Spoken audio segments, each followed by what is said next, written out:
Notre association, on l'a créée il y a de cela 7 à 8 ans. Bon, on l'a créée parce qu'on a constaté qu'il y a eu toujours des manquements sur le côté professionnel, sur la formalisation. Notre objectif, c'est d'essayer d'organiser les artisans, de faire de sorte que la matière première que l'on utilise soit accessible à tous. Bon, les problèmes que nous rencontrons, je l'ai souligné tout à l'heure. D'abord, la rareté de la matière première. Même la matière première, s'il est accessible, parfois, on nous donne la matière première qui ne convient pas à notre goût.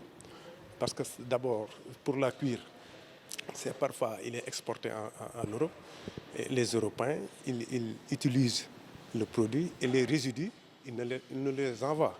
Ce qui veut dire que c'est un problème. Il faudrait que l'on puisse former, encadrer, ou bien monter des tanneries modernes pour qu'on puisse avoir de la matière première. Pour qu'on puisse vraiment avoir la matière première qui provient de chez nous. C'est-à-dire qu'il faudrait que l'État nous appuie dans ce sens. D'où la nécessité coopérative CAPCA. Dans CAPCA, il y a le mot associé. Coopérative des artisans du cuir et associés. Les associés, on essaie de toucher toute la filière. C'est-à-dire le tanneur jusqu'au revendeur. C'est que le consommé local que l'on prône souvent, il faut qu'on le mette en exergue.